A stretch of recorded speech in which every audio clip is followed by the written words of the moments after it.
Gosto de receber uma notícia boa. Uma boa notícia, irmãos, ela alegra o nosso dia, ela faz o nosso dia.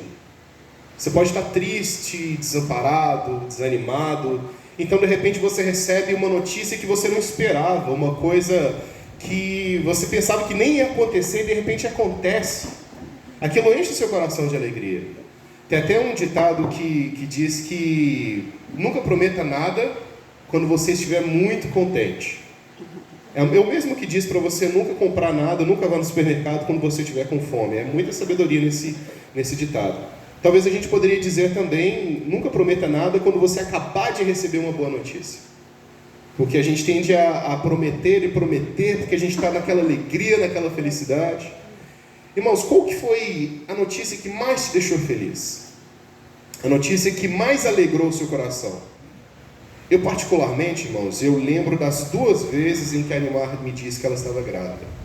Lembro exatamente onde eu estava, o que eu estava fazendo. A vinda de uma criança é maravilhosa, irmãos, é uma notícia incrível. Mas talvez a sua notícia maravilhosa foi outra. Talvez você esperava por um emprego, uma resposta positiva e você recebeu. Talvez um processo que estava agarrado na justiça e de repente ele saiu do nada sem você esperar. Aquilo, ele te dá um vigor, uma alegria que quase você sai sapateando por aí. É sobre isso que nós vamos falar essa noite, irmãos. Nós vamos falar de boas notícias.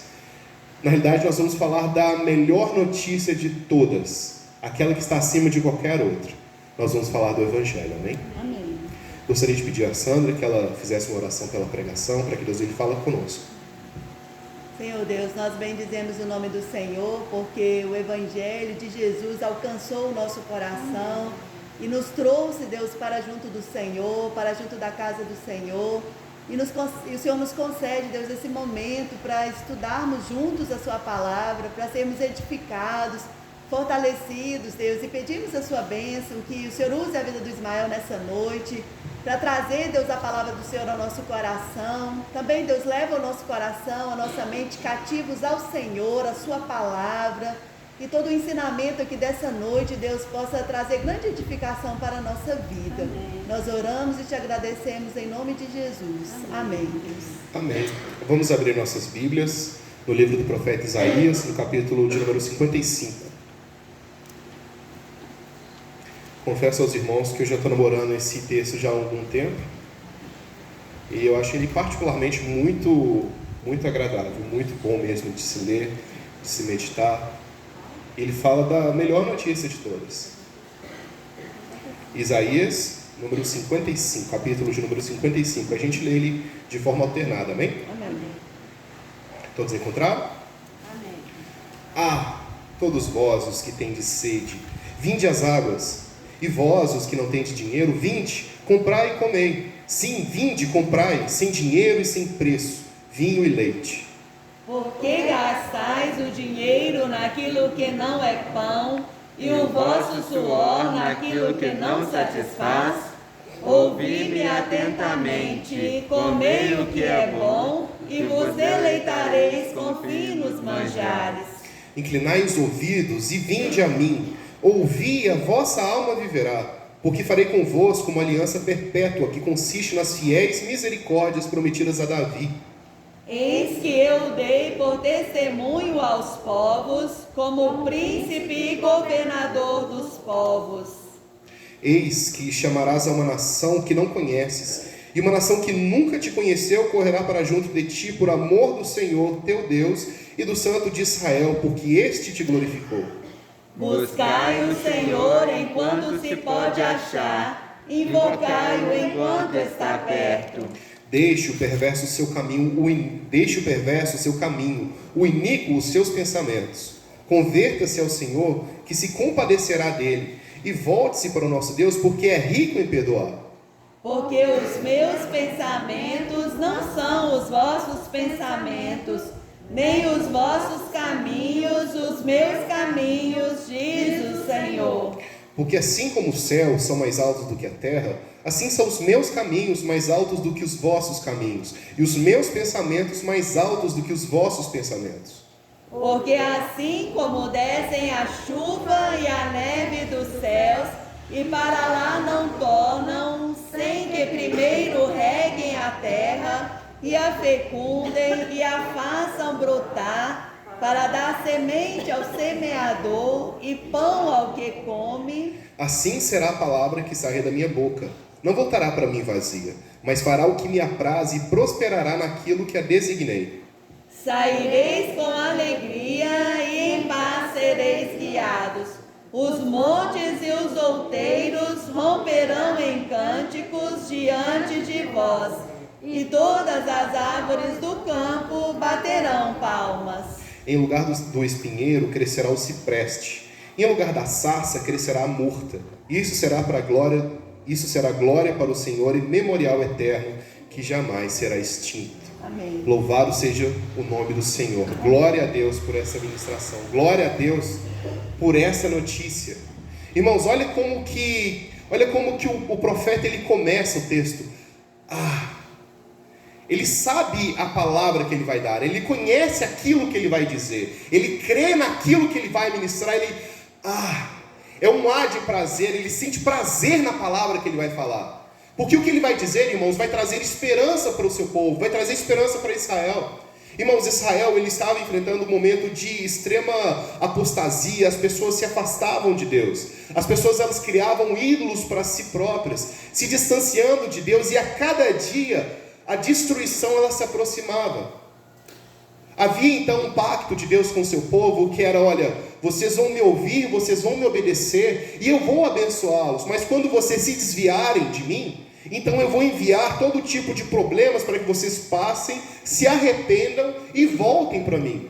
Isaías ele sabe disso, Isaías sabe o que está vindo, só que ele se alegra com a palavra do Senhor, ele diz: glória a Deus, que palavra maravilhosa é essa que o Senhor tem preparado para nós, que coisa linda, incrível que está sendo manifestada para nós. E ele diz: olha, todo aquele que tem sede, venha às águas. Irmãos, todo Israel ele está numa localidade mais desértica, e no deserto a água ela pode significar a morte ou vida para quem ali está. E essa água, irmãos, ela tem uma simbologia que não é apenas a água física que a gente vê. Essa água ela tem o objetivo de mostrar vida. Então, quando o profeta diz: olha, todo aquele que tem sede, venha, ou todo aquele que deseja a vida, todo aquele que quer viver verdadeiramente, todo aquele que não quer a vida que o mundo oferece, mas quer uma vida plena, todo aquele que deseja isso verdadeiramente em seu coração, venha. Venha, porque há uma fonte aqui.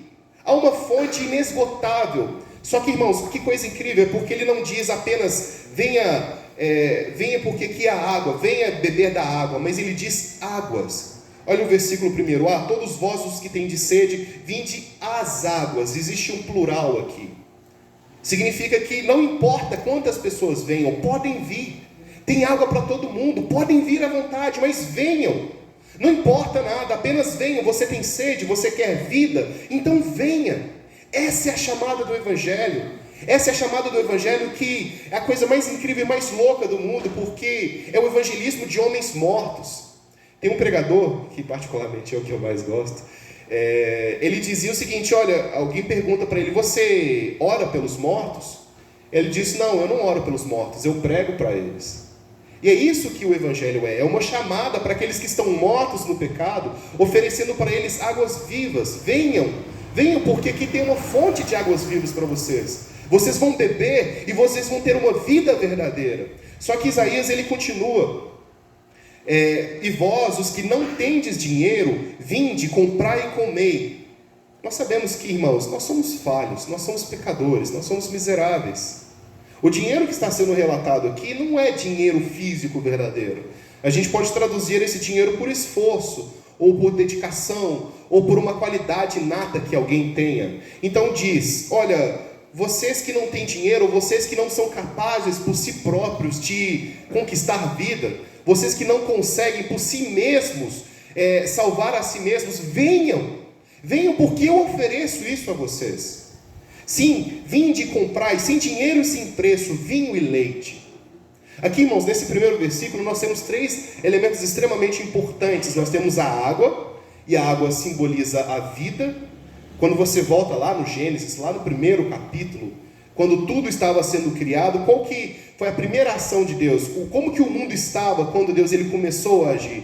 E a terra estava sem forma e vazia, e havia trevas sobre a face do abismo, e o Espírito de Deus pairava sobre as águas. Para que houvesse vida, Deus ele precisou fazer uma separação da terra seca com a parte que era a água, onde havia essa inundação. A água, ela simboliza a vida, e o próprio Cristo, ele diz para aquela mulher na fonte de Jacó: se você soubesse quem eu sou, você me pediria água, e não eu pediria a você. Jesus é a nossa fonte de águas vivas. E a chamada do Evangelho é: venha, venha se você quer vida. Os outros dois elementos são o vinho e o leite. O vinho, irmãos, ele tem um símbolo de alegria, de contentamento.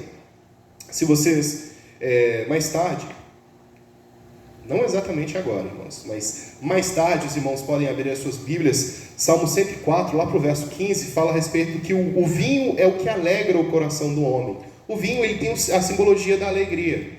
E o leite, ele simboliza o sustento.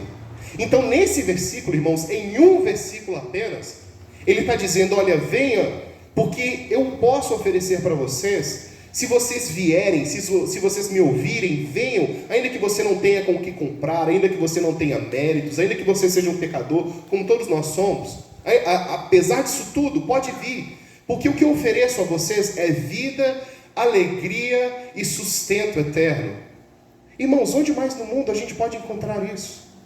Onde mais no mundo a gente pode ter a convicção de que nós teremos vida plena? Uma alegria, irmãos, que vai acima e além dos problemas e dificuldades. Irmãos, nós vamos ter problemas nas nossas vidas. E haverão dias escuros, sim. Em alguns momentos haverão nuvens escuras sobre a nossa vida. Só que a nossa alegria, irmãos, ela não é baseada nas nossas situações físicas. A minha alegria não está condicionada ao fato de eu estar trabalhando ou não, de eu ter sustento ou não, de eu ter dinheiro ou não. A minha alegria está baseada em Deus.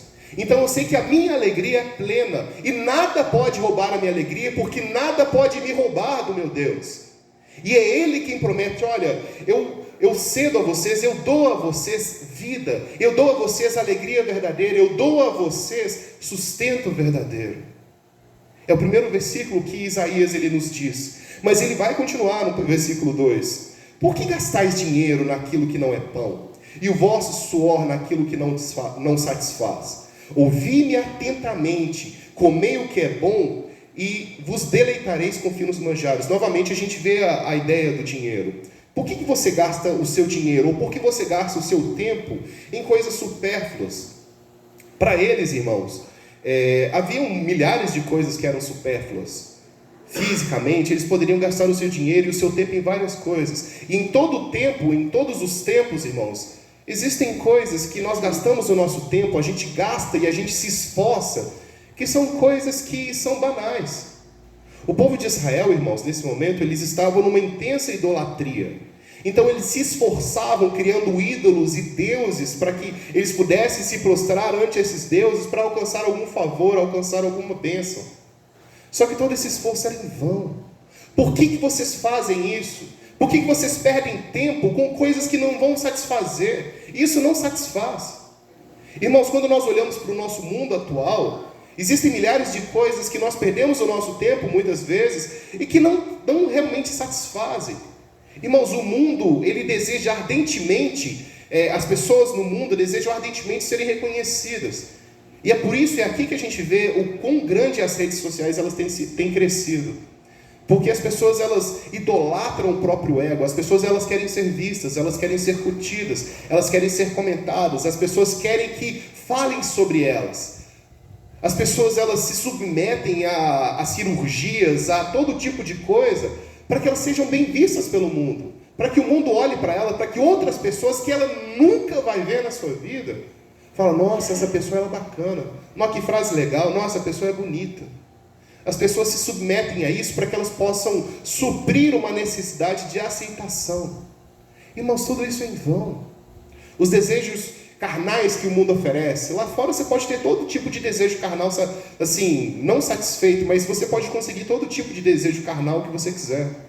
Você pode chafurdar na lama o quanto você quiser, mas saiba, você nunca vai estar satisfeito. Não importa quantas pessoas você tenha, quantos esposos ou quantas esposas, quantos homens ou mulheres você tenha. você nunca vai estar satisfeito. Porque há um vazio no coração do homem, há um vazio dentro do homem que nada nesse mundo pode suprir. Por quê? Então me respondam, o profeta diz aos seus leitores, por quê? Por que vocês gastam tanto tempo em coisas tão inúteis? Nós precisamos gastar o nosso tempo, irmãos, em coisas que valham verdadeiramente. Por mais que pareçam que não são tão valiosas ou tão agradáveis para o mundo acredita que o que é agradável de verdade é nesse momento você estar em casa com os pés sobre o sofá. É isso que o mundo acha que é agradável. É você se entupir de qualquer tipo de coisa para que você possa se esquecer da sua realidade. É isso que o mundo quer, é isso que o mundo gosta. Mas para nós, irmãos, o prazer verdadeiro ele não está nessas coisas. Veja, vocês gastam dinheiro naquilo que não é pão, ou seja, naquilo que não sustenta verdadeiramente, naquilo que não dá forças. Ouvi-me atentamente, comei o que é bom, me escutem. Se vocês me escutarem, se vocês ouvirem o que eu tenho a dizer, então o que vocês vão comer, aquilo que vocês vão experimentar é deleitável, é grandioso, é muito mais do que apenas prazer. Um deleite, irmãos, é um prazer exponencialmente elevado, é um prazer maior do que qualquer outra coisa. Se vocês me ouvirem, irmãos, olha essa chamada do Evangelho, ele não está trazendo ninguém à força. Eu não estou trazendo, olha, se você não ouvir, você vai para o inferno. Não é isso que Isaías está falando. Isaías, olha, venham, porque o que eu ofereço a vocês é melhor do que tudo que vocês vão encontrar no mundo. Irmãos, o que nós vamos encontrar no mundo? O que nós encontramos no mundo? Nós encontramos perda de tempo, é tudo isso. E é apenas isso. Isaías ele nos escreve que essa mesma realidade é a mesma que acontecia na época dele. Olha, vocês gastam tanto tempo em coisas inúteis, sendo que se vocês me ouvirem, então vocês vão comer o bem de verdade. No versículo 3, irmãos, ele diz, olha, inclinai os ouvidos. E essa, irmãos, essa ideia de inclinar os ouvidos é se abaixar realmente para ouvir o que uma pessoa está dizendo. Os mais antigos aí vão se lembrar que tinha uma propaganda que era Audiovox. Alguém lembra disso aí? Bem lembra? Não? Nossa, só eu que lembro disso, misericórdia. A propaganda era Audiovox, para você que ouve, mas não entende bem as palavras. Audiosom. Não era Audiovox, não? A ideia é tipo, você consegue ouvir, mas você não entende. É mais ou menos isso. Eu sou craque nisso, de ouvir, só que não entender bem. O que acontece quando alguém fala alguma coisa para você, só que você não entende? Você abaixa, vai chegando perto dela, até quase enfiar o ouvido, quase dentro da boca da pessoa para você entender. Irmãos, façam isso. Isaías, olha, escutem, inclinem os seus ouvidos, prestem bastante atenção no que eu vou dizer agora. Vinde a mim e a vossa alma viverá, porque eu farei convosco uma aliança perpétua, que consiste nas fiéis misericórdias prometidas a Davi. Tudo que eu ofereço para vocês, tudo que eu tenho oferecido a vocês, que é muito maior do que o mundo tem a oferecer. Se vocês ouvirem, se vocês se atentarem para o que eu estou dizendo, a sua alma viverá. O texto que a gente tem uma referência disso está lá em Jeremias 31, versículos 33 e 34, que diz: mas essa é a aliança que farei com a casa de Israel depois daqueles dias, diz o Senhor. Porei a minha lei no seu interior e a escreverei no seu coração. E eu serei o seu Deus e eles serão o meu povo. E não ensinará mais cada um a seu próximo, nem cada um ao seu irmão, dizendo: conheci ao Senhor. Porque todos me conhecerão, desde o menor até o maior deles, diz o Senhor. Porque lhes perdoarei a sua maldade e nunca mais me lembrarei dos seus pecados. Jeremias 31, versículos 33 e 34. Essas promessas, irmãos, elas são para nós. Se vocês me ouvirem, se vocês atentarem para o que eu estou dizendo, a sua alma viverá. E por que a sua alma viverá? Porque você terá um relacionamento verdadeiro com Deus. Nós só temos vida plena, vida verdadeira, quando nós temos um relacionamento íntimo, sincero, real com Deus. Um relacionamento verdadeiro com Deus faz com que a nossa alma viva, com que a gente tenha uma vida de verdade, uma esperança plena. Você não precisa ter vida com Deus para que você viva nesse mundo. Você não precisa vir à igreja, e você não precisa estar aqui se você não quiser. Você pode fazer qualquer outras coisas que você quiser. Você pode viver a sua vida inteira sem Deus. Morrer sem Deus É algo extremamente terrível, mas você consegue viver sem Deus. Mais ou menos assim, você consegue viver. Você se tornar ateu ou alguma outra coisa, você consegue fazer isso. Mas você não vai estar vivendo verdadeiramente. Você vai apenas sobreviver. Você vai trabalhar, você vai ter o seu emprego, você pode ter a sua família, você vai se alimentar todos os dias, mas a sua vida ela vai sempre padecer de objetivo, de propósito. A sua vida vai ser sempre vazia. Sempre vai faltar alguma coisa para você. Somente em Deus nós temos vida verdadeira, irmãos. Somente em Deus nós vivemos de verdade. A gente não apenas sobrevive, a gente não apenas existe, a gente vive. Em Deus nós vivemos, porque como diz a primeira pergunta do nosso breve catecismo, quem se lembra aí? Qual o fim principal do homem?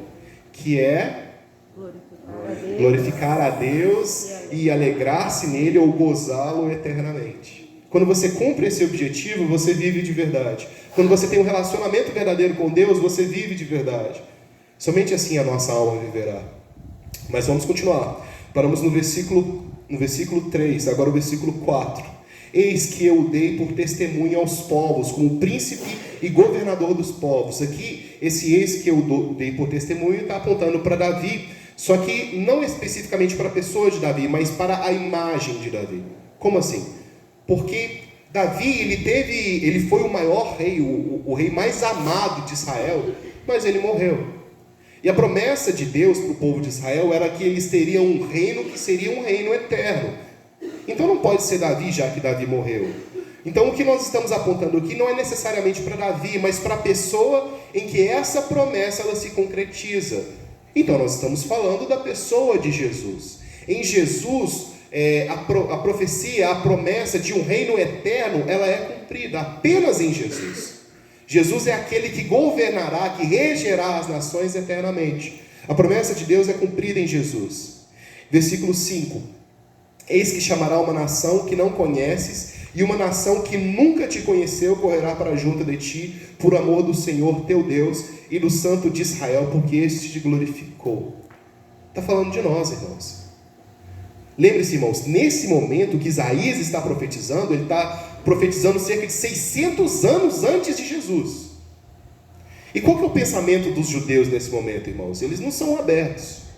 Os judeus eles não estão abertos para os gentios. Os gentios eles não podiam entrar no templo. Para eles era terrível, era o fim do mundo, era um gentio entrar no templo. Eles não aceitavam isso. Mas o que Isaías está dizendo, olha, uma nação gentia, uma nação que nunca ouviu sobre vocês, eles virão por amor ao Santo de Israel, por amor a Deus. Isaías já está profetizando sobre nós essa noite. Nós, uma nação distante, do outro lado do oceano, que não tem nada a ver com o povo de Israel, que não tem nenhum laço sanguíneo. Alguém aí tem algum parente que seja israelita? Eu acredito que não. Nós não temos nenhum laço sanguíneo com eles. O que nos une, irmãos, o que nos fez nos achegar a esse Deus, não são eles. Não é porque eles são bacanas ou porque eles são inteligentes. É por causa do nosso Deus. É o nosso Deus quem nos atraiu. E nós somos chamados, irmãos. Nós recebemos esse chamado, nós somos atraídos a Ele, nós corremos para junto dEle. E Ele nos aceitou, porque Ele é bom. Verso 6. Buscai, a partir do verso 6, irmãos, a atenção ela vai mudar um pouco. Até o versículo 5, a gente está falando a respeito da chamada do Evangelho. E nós vimos que é uma chamada para o povo de Israel e também para nós, que não somos necessariamente povo de Israel. Nós éramos uma nação gentia, mas agora nós somos povo do Senhor. Até aqui nós vimos o chamado, só que agora a atenção ela vai mudar um pouco. Veja, buscai o Senhor enquanto se pode achar, invocai-o enquanto está perto. Para Isaías, irmãos, o que ele está profetizando era que a profecia, a promessa de Deus, pela desobediência, ela estava próxima a ser cumprida. Aqui nesse momento, Deus abriu uma janela de salvação para o povo de Israel. Eles tinham uma esperança que agora obedeçam, ouçam a minha voz, e eu não vou precisar destruir vocês, eu não vou precisar fazer todas essas coisas que vão acontecer. Eu posso impedir que isso aconteça. Para nós, irmãos, para nós é extremamente valioso entender isso também, porque a cada dia, a cada hora, a cada momento, irmãos, nós nos aproximamos do dia em que nós nos encontraremos com o nosso Senhor. E eu não estou dizendo apenas a volta dele. Talvez ele volte amanhã e talvez ele volte daqui a 100 anos. Eu não sei quando ele vai voltar. Mas eu sei que, irmãos, que eu não vou viver 1000 anos nessa terra. Ou pelo menos eu acredito que não. Eu não acredito que eu vou viver mais de 200 anos. E na realidade eu nem quero viver isso tudo. Eu sempre brinco com a Animar que 50 anos para mim eu já estou extremamente feliz. Ela não gosta muito dessa conversa não. Mas um dia todos nós vamos deixar essa terra. Um dia todos nós vamos morrer. E quem te garante que você vai estar vivo amanhã? Quem te garante que daqui a 10 minutos, quem te garante que no final do culto você vai ter essa oportunidade? Existe uma urgência nesse chamado, irmãos. A palavra é vinde. É vinde e ela é dita de uma forma doce e maravilhosa. Ela nos atrai a ela. Mas nós precisamos, irmãos, precisamos estar atentos a esse chamado. Precisamos estar atentos a essa visitação, a essa oportunidade. Não podemos perder a oportunidade. Não podemos perder tempo. O tempo é esse, a hora é agora. Dobre-se diante do Senhor, ofereça a sua vida ao Senhor, se arrependa dos seus pecados e venha a Ele. E é isso que o texto ele continua a dizer, olha, deixe o perverso o seu caminho, o iníquo os seus pensamentos, converta-se ao Senhor, que se compadecerá dele, e volte-se para o nosso Deus, porque é rico em perdoar. Se arrependa, há tempo, hoje, nesse exato momento em que eu falo com vocês, há tempo. Mas talvez daqui a 20 minutos não haja mais tempo. Talvez daqui a 5 minutos não haja mais tempo. Quem sabe quanto mais tempo nós temos? O momento é agora.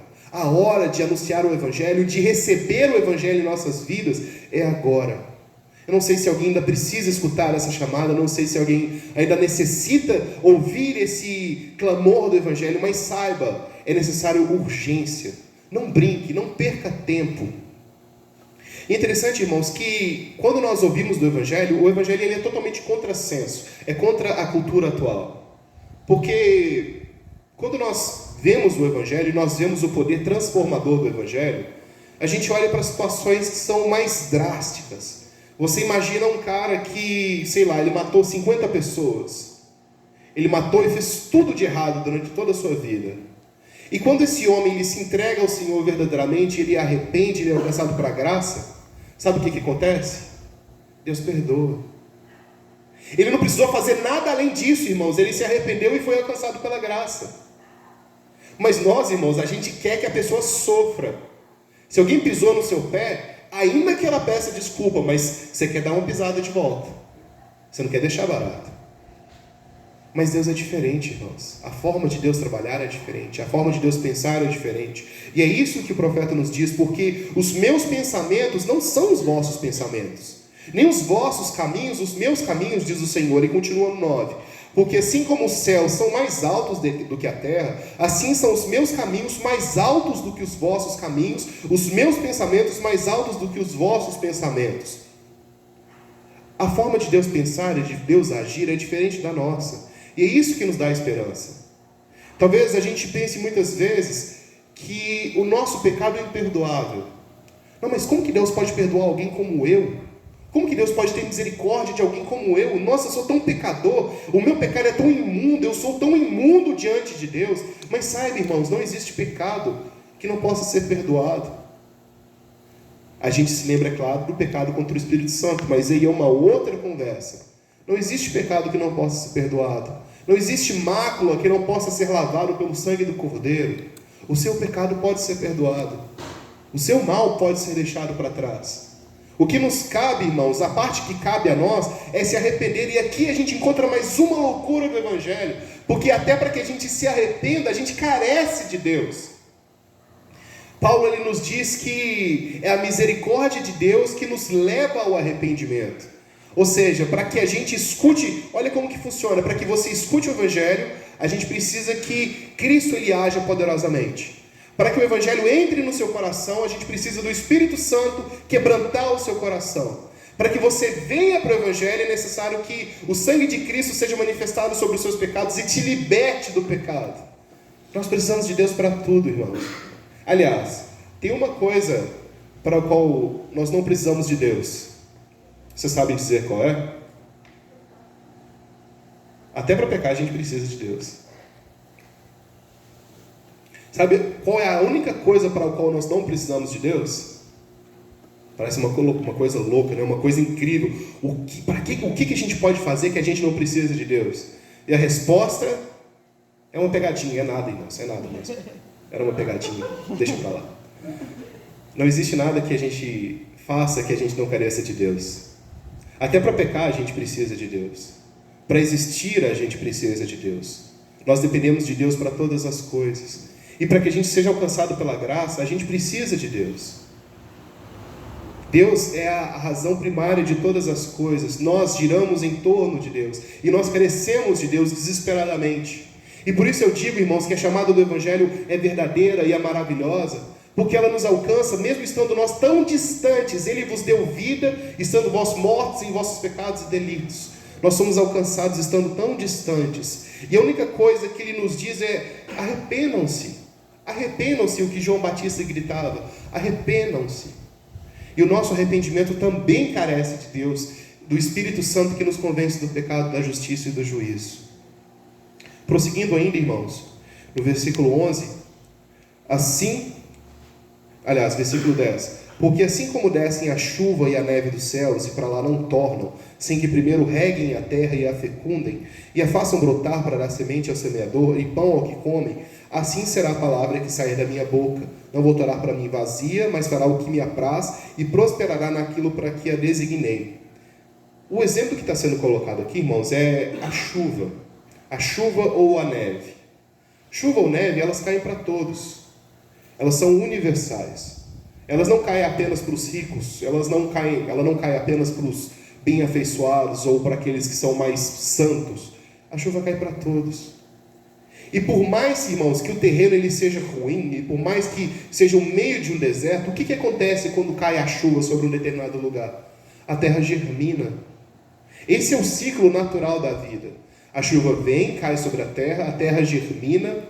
Essa água que caiu, ela vai correr pelos rios e por onde ela passa, ela vai trazer vida até que ela chega no mar, ela vai evaporar e vai começar todo o ciclo novamente. Ou seja, ela não é em vão, a chuva não é em vão. E aqui o profeta ele compara a ação de Deus, a palavra de Deus a essa chuva. Porque ela vai cair, irmãos, mesmo que muitas vezes ela caia num coração duro, mesmo que caia no meio de um deserto, que era muitas vezes o nosso coração, ainda assim ela pode brotar. Irmãos, às vezes a gente desanima de pregar o Evangelho. A gente desanima porque a gente não vê resposta. A gente prega 10, 15, 20 anos e aquela pessoa ela não se converte. A pessoa nunca é alcançada. E a gente passa a nossa vida inteira lutando por uma pessoa que faz pouco do Evangelho. E a gente sabe, irmãos, o quão valioso que o Evangelho é. Irmãos, é a parte principal dessa vida. Porque se esse mundo, se essa vida fosse um jogo, para você finalizar o jogo, você precisaria conhecer o Evangelho. Conhecer o Evangelho é a missão principal dessa vida. Conhecer a Deus é a parte principal dessa existência. Se nós não conhecermos a Deus, se nós não nos aproximarmos de Deus, nós não cumprimos o papel dessa vida. E essa vida realmente foi em vão.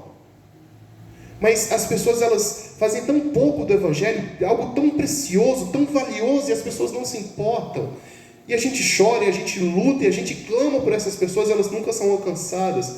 Mas a gente sabe, irmãos, e a gente crê, que assim como a chuva que cai sobre um deserto e faz o deserto brotar, nós cremos que essas pessoas podem ser alcançadas também. Amém. Porque não existe ninguém que esteja distante demais do nosso Deus que não possa ser alcançado. Não existe um coração duro demais que não possa ser quebrantado. Não existe alguém que não possa ser alcançado. Não existe pecado que não possa ser perdoado. Nós cremos dessa forma. E nós cremos, irmãos, que essa chuva ela cai sobre todos, é uma chuva universal. Todas as pessoas podem usufruir e sentir o doce aroma do Evangelho. Por fim, irmãos, nós temos os últimos 2 versículos. Versículo 12. Saireis com alegria e em paz sereis guiados. Os montes e os outeiros romperão em cânticos diante de vós, e todas as árvores do campo baterão palmas. Em lugar do espinheiro crescerá o cipreste, em lugar da sarça crescerá a murta. Isso será para a glória do Senhor e memorial eterno que jamais será extinto. O que o profeta Isaías está fazendo aqui é chamado de uma linguagem apocalíptica. O que isso significa? Ele está apontando para o futuro uma redenção, uma graça, uma bênção que vai ser suficiente para acabar com todo o sofrimento. É basicamente isso que ele está dizendo. Esses dois versículos, irmãos, apesar de toda a onomatopeia que ele está aplicando aqui, porque quando você começa a imaginar um monte cantando, ou as árvores batendo palmas, não parece fazer muito sentido. Mas o que está acontecendo aqui, irmãos, assim como Paulo ele escreve aos Romanos no capítulo 8, que mesmo a natureza, irmãos, ela está com dores e ela geme aguardando a manifestação dos filhos de Deus. Quando Cristo ele voltar, e quando nós nos encontrarmos com Ele, nós não somos os únicos que serão redimidos. A própria natureza ela será redimida.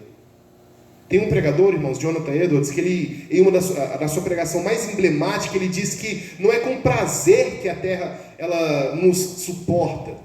Que se não fosse pela graça de Deus, a própria terra nos vomitaria por causa dos nossos pecados, da nossa imundície. Não é com prazer que o sol brilha sobre nós, enquanto nós gastamos o nosso tempo nos nossos pecados, nas nossas imundícies. Não é com alegria que nós somos supridos pela natureza. A natureza ela geme dores até hoje por causa do nosso pecado. Mas então quando Cristo se manifestar e quando os filhos de Deus se manifestarem junto a Ele, a natureza ela também será redimida. Então nós teremos uma nova natureza transformada, restaurada, um mundo novo, por causa da glória de Cristo manifestada nela. Então não apenas nós, mas toda a natureza se regozijarão com Cristo, com a volta de Cristo, com a manifestação dele. Essa é a nossa esperança, irmãos. O Evangelho ele começa com uma chamada simples, mas que ele termina na coisa mais preciosa e valiosa de todos. Irmãos, não temos mais muito tempo, então apenas para aplicar rapidamente, a gente poderia dizer muito a respeito desse texto. Então eu separei apenas 3 elementos dos quais a gente pode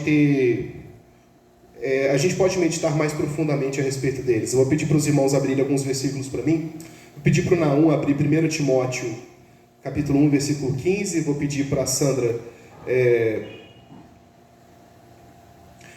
abrir João 3, verso 3. E vou pedir para o Giovanni abrir Apocalipse 21, verso 4. Apocalipse 21, verso 4. A primeira coisa, irmãos, que nós aprendemos sobre esse texto é que é um grande convite para um pequeno convidado. A chamada do Evangelho é grandiosa, esplendorosa, incrível. Mas ela é feita para chamar quem? Nós. Irmãos, nós somos mendigos da graça. E quando nós proclamamos o Evangelho, o que nós estamos fazendo é um mendigo falando para o outro mendigo aonde existe pão. Essa é a proclamação do Evangelho. Nós somos mendigos da graça. A gente carece dela. E a graça não precisa de nós. Deus não precisa de nós. Mas nós precisamos dele. Nós carecemos desesperadamente dele. Mais do que tudo na vida. Mais do que água, mais do que pão, mais do que qualquer coisa. Mais do que o ar que nós respiramos. Nós precisamos de Deus. Pode ler, não? Eu só não gravei o capítulo e o versículo. 1 Timóteo 1,15. Fiel é a palavra e digna de toda aceitação, que Cristo Jesus veio ao mundo para salvar os pecadores, dos quais eu sou o principal. Paulo dizendo isso. Eu sou o principal dos pecadores. Irmãos, é totalmente impossível que a gente espere de alguém que faça obra suficiente para que possa pagar pelos seus pecados. Os nossos pecados, eles são impagáveis para nós. É impossível. Não importa o que você faça. Você não é capaz de pagar pelos seus pecados. Mas os nossos pecados, eles já foram pagos por Cristo. O objetivo, então, a chamada do Evangelho, a mensagem do Evangelho é essa. Que Cristo ele veio para salvar pecadores. E todos nós somos pecadores. Essa é a primeira e a única vez que você se sente feliz por ser pecador. Porque essa palavra está falando para você. Porque Cristo ele veio para salvar pecadores. Eu sou pecador. Então Cristo veio para me salvar. Cristo nasceu, cresceu, sofreu, morreu e ressuscitou para que eu pudesse ser alcançado. E eis-me aqui, glória a Deus, louvado seja o nome do Senhor. Eu fui alcançado por causa do amor dele. Você pode ser alcançado e você foi alcançado por causa do amor dele. Louvado seja o nome do Senhor. O segundo elemento, irmãos, é um convite ao arrependimento. O arrependimento, irmãos, ela é uma ação humana e não é ao mesmo tempo. Como eu disse, irmãos, para que a gente possa se arrepender, é necessário que o Espírito Santo trabalhe no nosso coração. É necessário que Ele quebrante o nosso coração, quebre o nosso coração de pedra, para que a gente possa então senti-lo. É necessário que Deus Ele nos atraia, é necessário que nós venhamos a Cristo, e somente Deus é quem nos atrai. Pode ler, Sandra.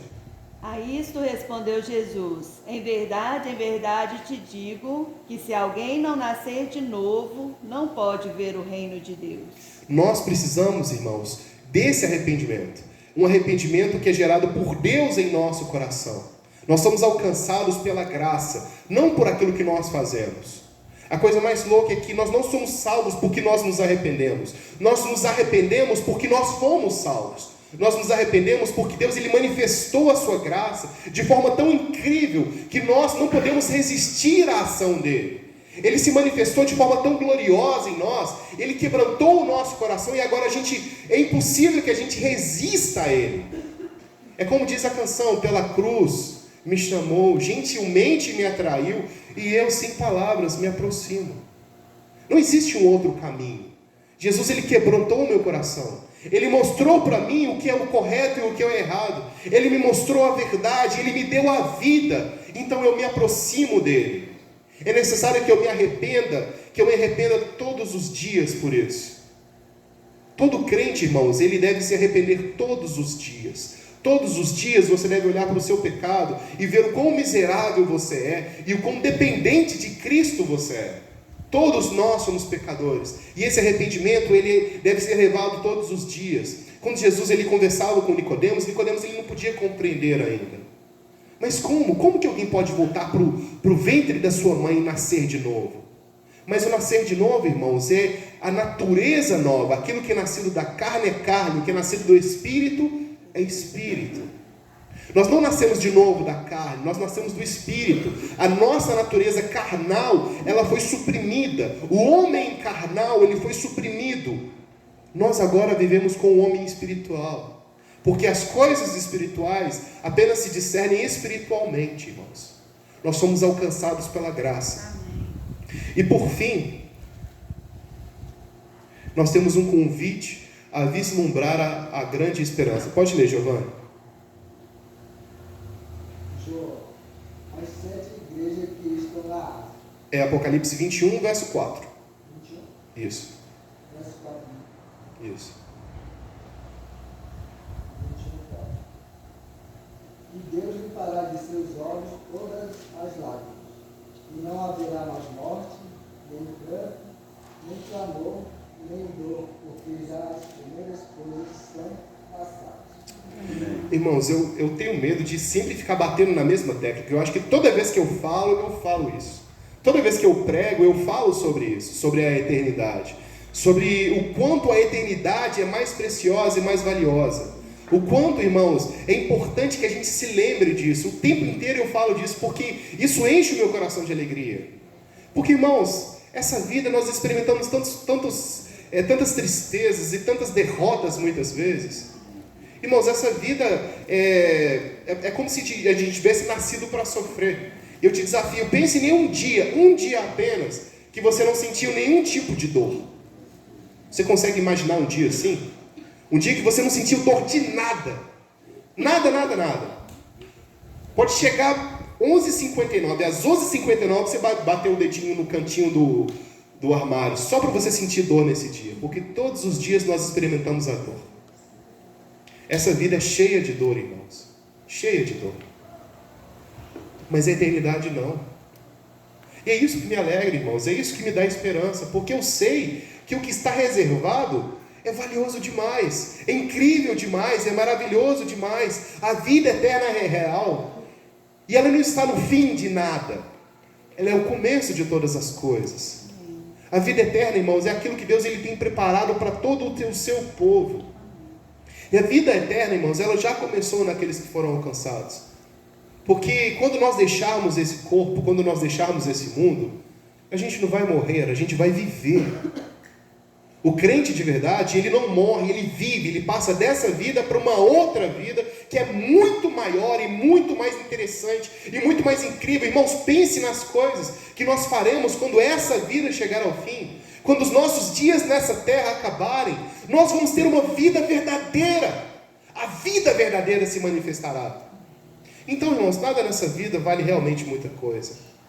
Eu tenho o meu trabalho, eu tenho a minha família, eu tenho todas essas responsabilidades diárias. Mas a minha esperança e a minha alegria verdadeira não é essa. Eu me alegro com os meus filhos, eu me alegro na minha casa com a minha esposa. Eles são um motivo de grande alegria e eu agradeço a Deus muito por eles. Mas se amanhã ou depois eu perdê-los, se amanhã ou depois eu não tiver mais a minha família, alguma coisa acontecer, Deus me livre disso, mas se acontecer, a minha alegria ela não vai mudar. Porque a minha alegria não é apenas eles, a minha alegria não é esse mundo, a minha alegria é a eternidade. Parece duro você pensar nisso, a dor da perda. É claro que é doloroso, mas a alegria que provém de Cristo, a alegria que provém da eternidade que nos aguarda, irmãos, é muito maior. Irmãos, nós não temos mais tempo e eu poderia falar o resto da noite só sobre a glória, mas o ponto é que nós temos uma glória reservada a nós. A manifestação do Evangelho, a notícia mais maravilhosa de todas do mundo é o Evangelho, porque o Evangelho nos alcança no mais profundo lamaçal do pecado e nos leva ao mais incrível, o mais alto dos céus. Amém. Essa é a melhor e a maior notícia de todas. Amém? Amém.